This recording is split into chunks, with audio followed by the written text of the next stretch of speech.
Welcome to this webinar intended for parents of prospective students. With me today I have Mr. Shwireb, Principal of Junior College. How are you, Mr. Shwireb? Okay? Fine, thank you. Okay, we'll start straight away. Can you tell us what is the role of parents in the education of children? So this is an important question a lot of parents ask, especially the parents of prospective students. The role of parents changes over the years. Parents always are going to have an important role in the education of their children, but the role of parents will vary significantly over the years, I would say. There is one thing which should never change, and that is the support and encouragement that parents give to their children, irrespective of the age of their children. But there is a transition in the role and what is expected of parents as we go along through this educational journey. So at the very beginning, when the children are very small, it is the parents who have to decide what type of education they want for their own children. It is the parents who decide which school they would like to send their children to. It is the parents who, at that age, decide on other activities. But gradually, as the children grow older, even I would say at a very early age, they would start saying, look, I would like to change from ballet to hip-hop, for example. I would like to change from volleyball to basketball. And these decisions, which the children themselves are making, are very important because the children are exploring their own path. They're exploring their own personality. They give ownership to what they have chosen. Obviously, there are certain things which the parents would still need to decide on. But gradually, as I'm explaining, as the children grow older, this decision part of parents should start declining, sort of, becoming less emphatic. And then at the age of 16, that is at around the end of compulsory education, the role of parents changes even further. At this age, the students are expected to start making their own decisions. The decisions at this age will probably affect them throughout their life. And it's important that they have ownership for their own decisions. So throughout this journey, as I have already mentioned, the parents should continue supporting their students, their children. But their role, as I'm explaining, is changing. The decision-making part, deciding for their children what is good for them, should start declining, should start decreasing, while the supporting and advice, giving advice, perhaps explaining the possibilities, helping the student to decide in different ways. And not just the students, the children have to make informed decisions. Even the parents, they should, like attending for the seminar, for example, for this webinar. It is helping them, hopefully, to make informed decisions in conjunction with their children. So this is the change. And then, when it comes to deciding what their children are going to continue doing after compulsory education. So today it's expected that everyone should continue training or in education. The number of people who start working immediately after compulsory education hopefully will continue to go down. Because in the world we work in, it's more complicated than it was in the past. There are skills which are required, which require further training. So at this age, the students need to make their own decisions. What would they like to become? What type of career they would become, they would like. And this is where the support of parents comes in, and the help. So it should not be like, no, definitely you have to go to a school, an institution where you get your A-levels. Perhaps the student, the child, who is no longer a child at this age, is not inclined for that kind of career. So we have to give our children time and the possibility to decide and then to take ownership.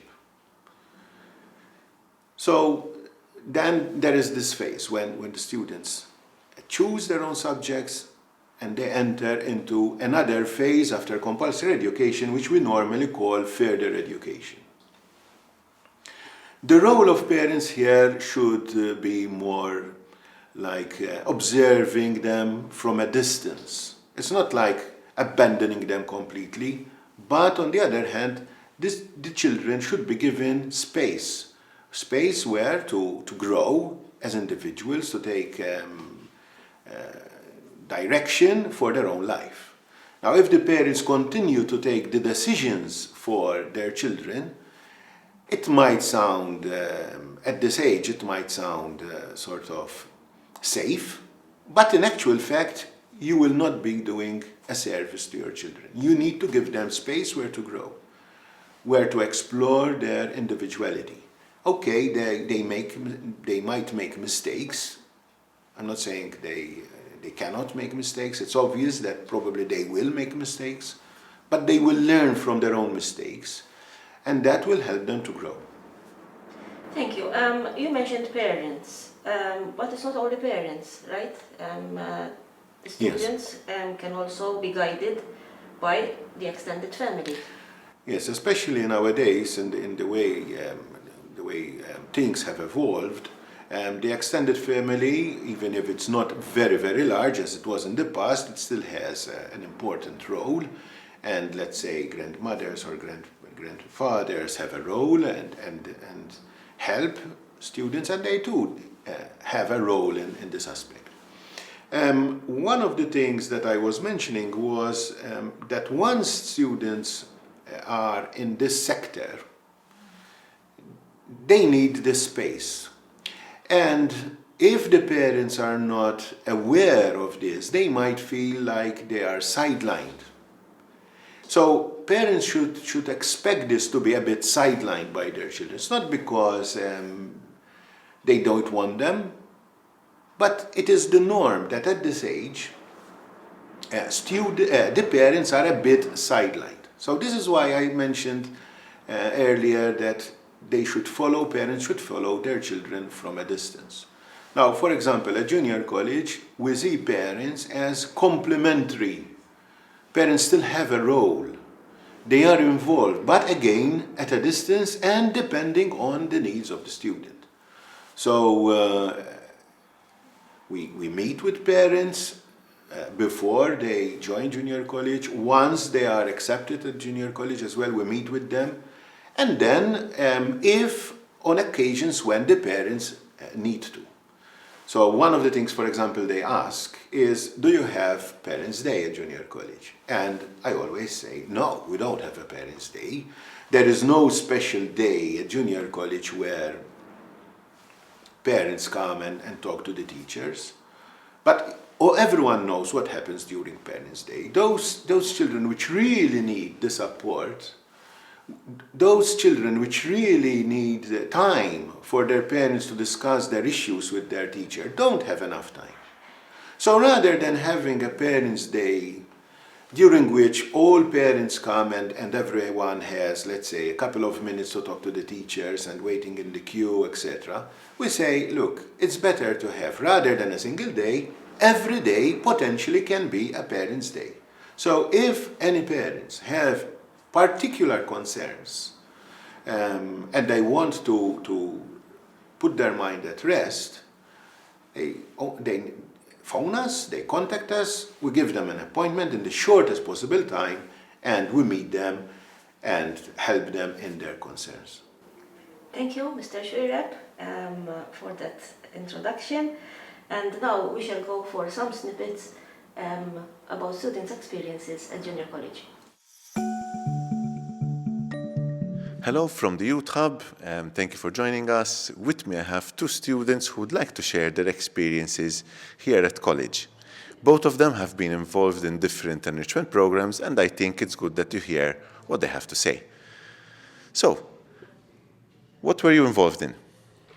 So I was part of the Youth Hub group, which in of itself has multiple activities. So there's things such as social media or the media club, newsletters, a manga club. I myself was part of the Minecraft club, and the main project we built on this year was that we made a replica of the school in a Minecraft server with the intention of showing other people or giving tours to maybe newcomers.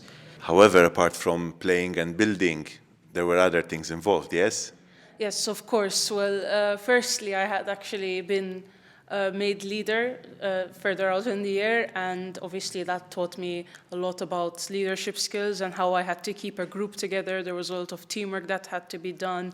There were many things that needed to be fixed from maybe years before, and just the whole group in general was more beneficial than not, but there was a lot of hard work that had to go into it.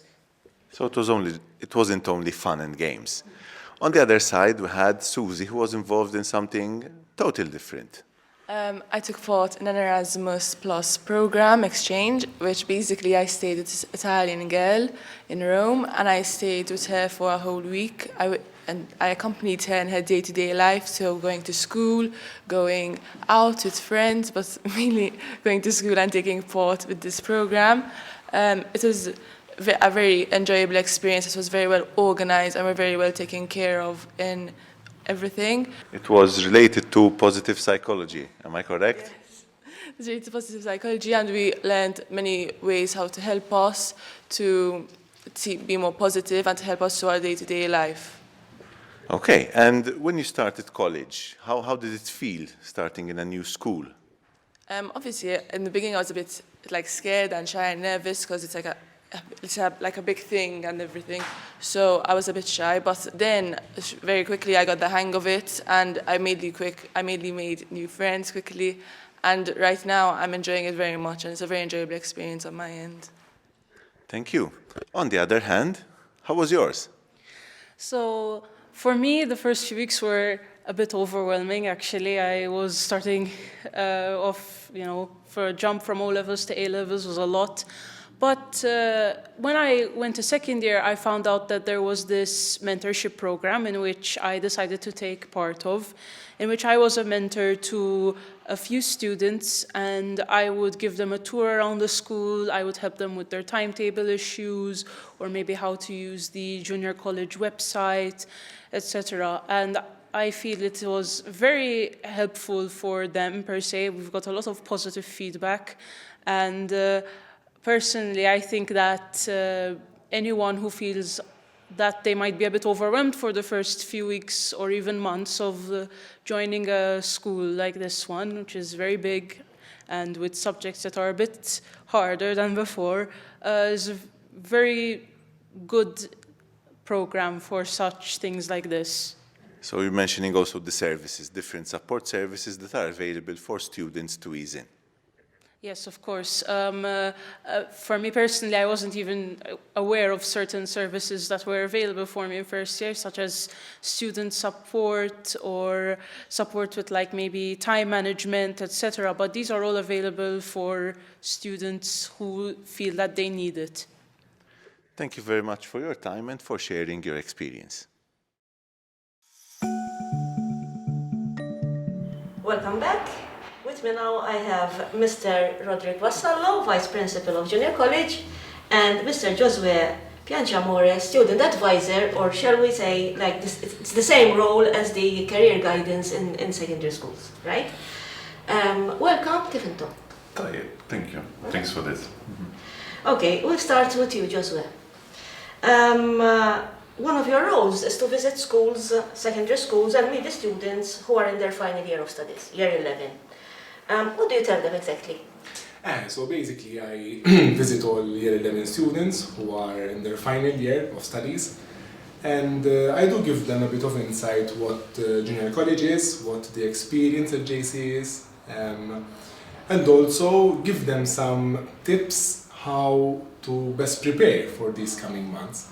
and also encourage them to study, especially from December till April, May, hopefully to achieve excellent results, because that's why they are actually studying in their final stages, and hopefully we will actually meet them at JC coming July, August.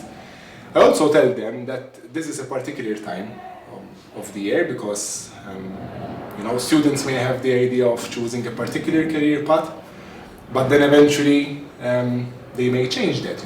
We have students, for example, that would have a particular mind frame and then change.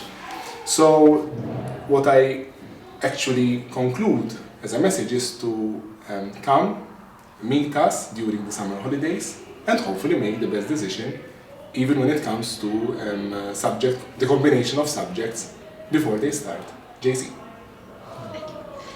Roderick, may I call you Roderick? Of course.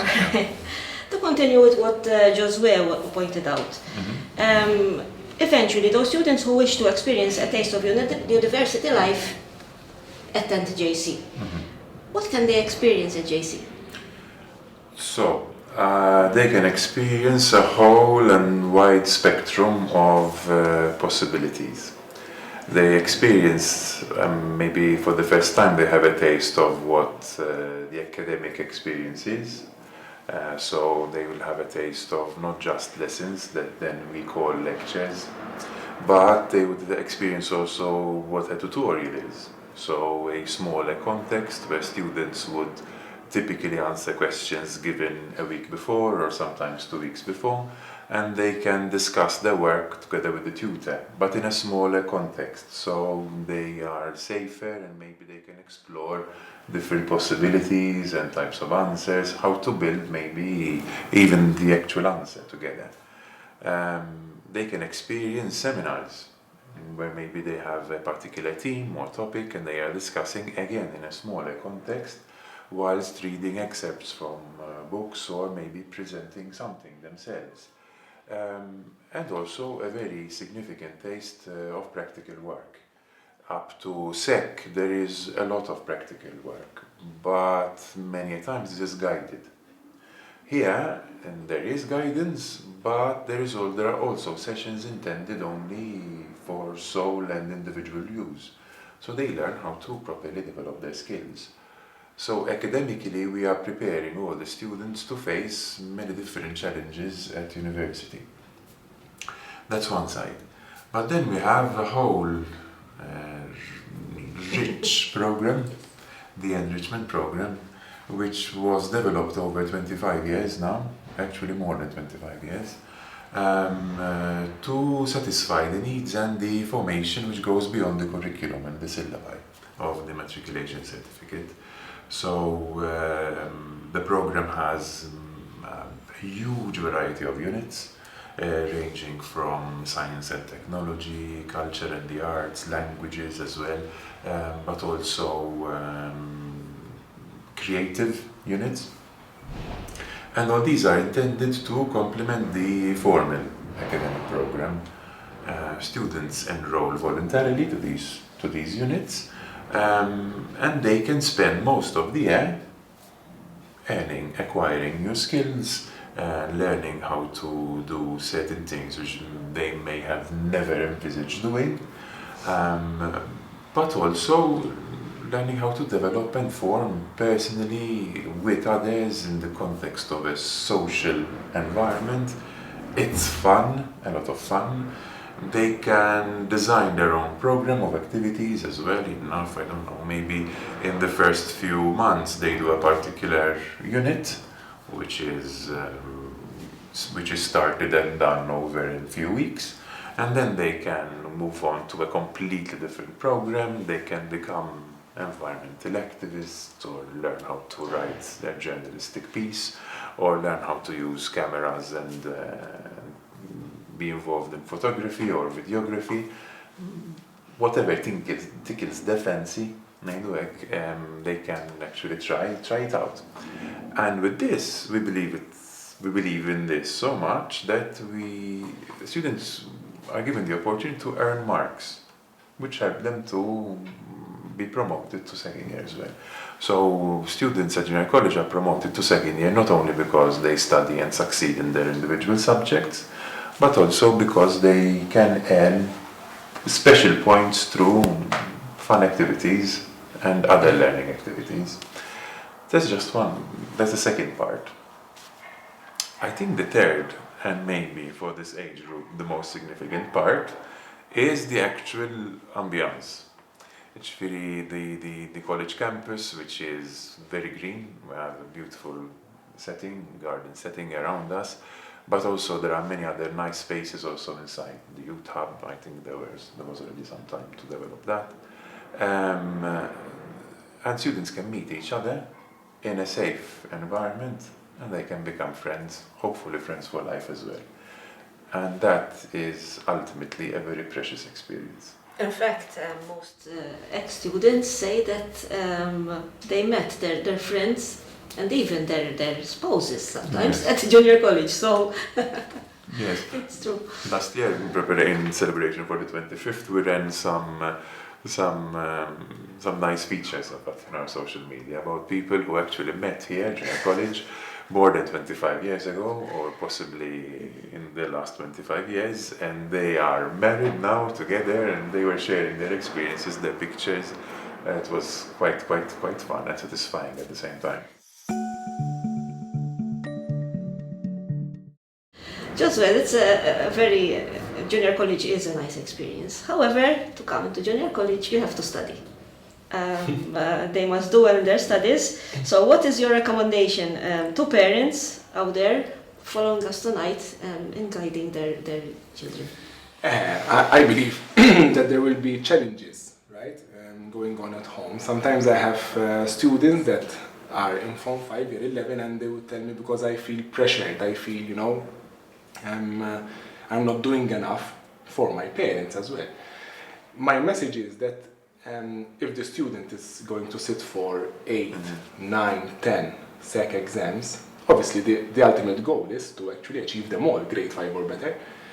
But there may be a situation, for example, that they won't be able to get them all, because sometimes you may experience something, sometimes things can happen at home or with friends, So their reality is different from ours. A reality of a 15-year-old is completely different from ours. So what I'm doing, if I'm doing my best, and I'm 15 years of age, might not be the same perceived from the adults.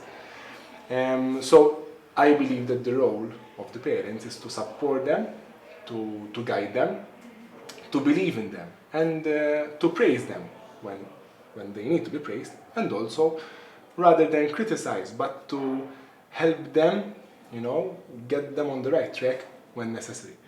So, and this is the same message that we give to our JC students and their parents. If you see that there is something, that we need to be aware of when they are at JC eventually, please do let us know. Yes, they need to study, like you've mentioned. It's not an easy part, The SEC exams eventually may be stressful for some students. But hopefully, if they study, if they revise their work, they'll be prepared for their May or June examinations.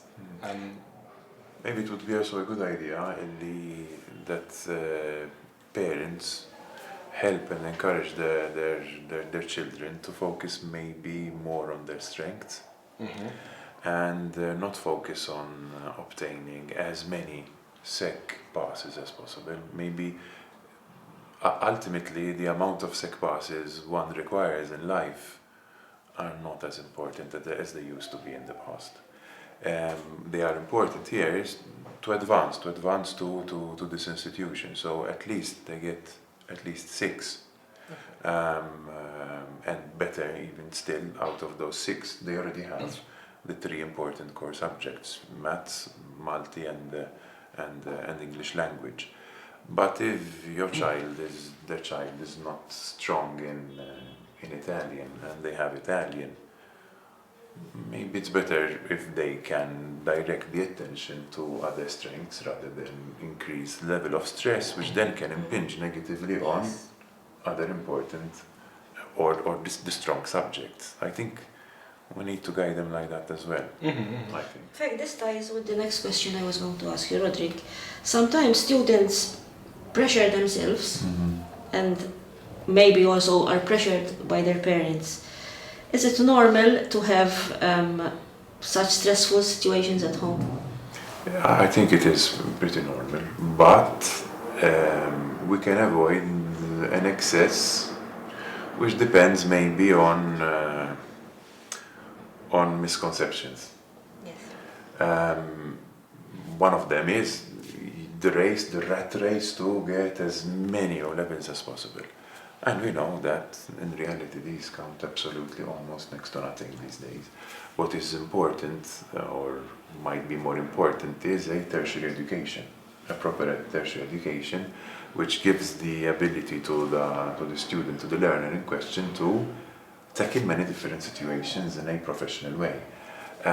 But to get there, what do we need? We need at least to come here. If you are a 15-year-old going on to 16, you need 6 SEC passes.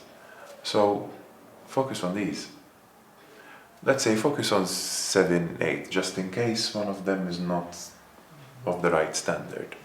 But anything more than that, it might be an excess of And maybe this is where stress. parents lack to understand, because in their time it was like, Yes. the more you can. Yes, and if you are 18, you don't need all the 6, because in reality university asks for 3 SEC passes: multi, English, and English language, and mathematics. So if you are almost 18, or you will be 18 by the end of the calendar year when you enroll with us, then focus on those. Those are really important. I would suggest focus also on other subjects you intend to take, so that you are more prepared. That's true. But this rat race, I don't think it does any good to anyone. So the less pressure at home, even on the students like, take upon themselves. And there is absolutely no need to obtain ones like that. A general knowledge is more than enough to help you succeed in this next phase and prepare you for university. Mind you, the message is not to take it easy. No. The message is to No. be wise in the time that you have in front of you. So that is basically our point. To make Because the most of eventually, the time. and even when they grow up, when they grow older, no one, will ask for the O levels if you have a higher qualification. So these are A stepping stone. a stepping stone to make it to JC, and eventually. The wider the knowledge and the more mastered that knowledge is, the better. Right? A grade 1 does not necessarily indicate a mastery, much bil-fors. But if they are taking it slowly, they are building for the examination and not amassing everything till the very end, there's a better possibility that what they are acquiring during this last year actually lasts them even more afterwards, and they can use it better next year when they start their matriculation certificate. That's right. Josue, students at this age, 15, 16, we see them as still young. Are they too young to choose their career? Yes, they are actually younger when they are in Form 2, when they are choosing their option subjects. It's the year 8 in our new system. Yes, they are young, and however, they still need to prepare for that decision, which is important. But I do mention some examples. First and foremost, it's okay, never too late to change, but there are situations that students will eventually change. I know a good friend of mine who during our second year in the psychology course, she completely changed the route and for advocacy. So there are these situations where students will develop, wider knowledge, like we just mentioned, new friends, new expertise, and voluntary work and other, like for example, the enrichment programs, for example, that you just mentioned. So the deeper you know yourself, if your self-analysis is, so great, you would know better, not only how can you succeed academically, but where do you see yourself working and developing as a person, as a whole?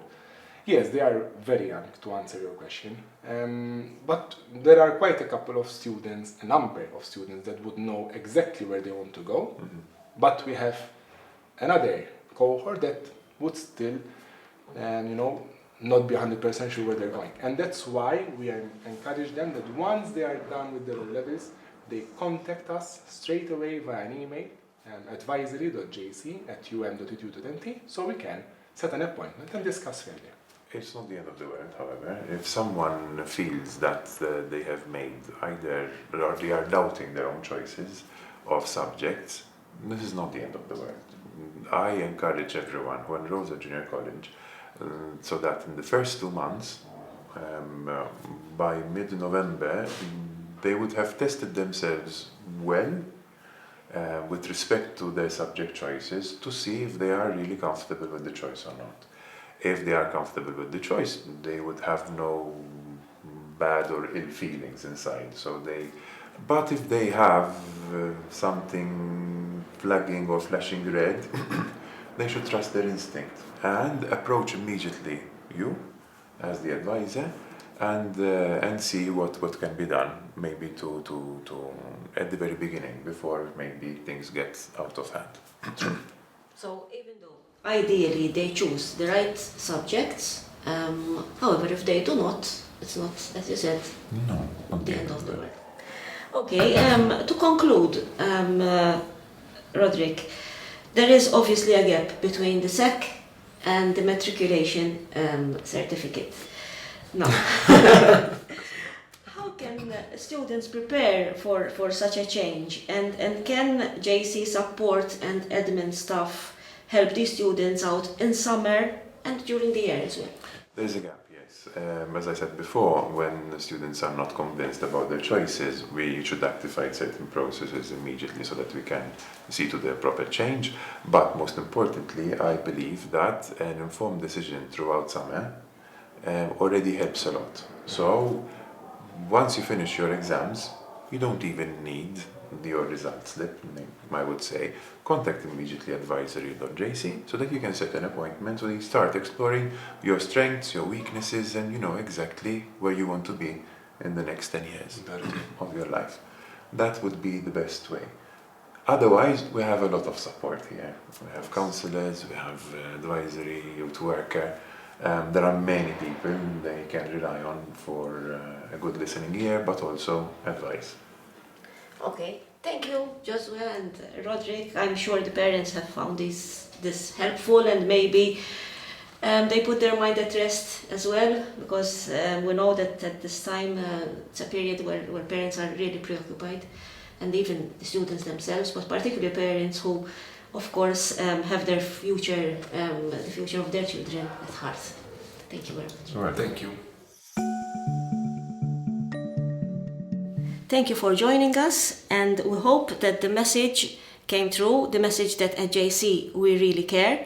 We encourage you to contact us on the email below, and of course follow us on our website and social media, and above all, we wish that we will welcome you at JC in the near future.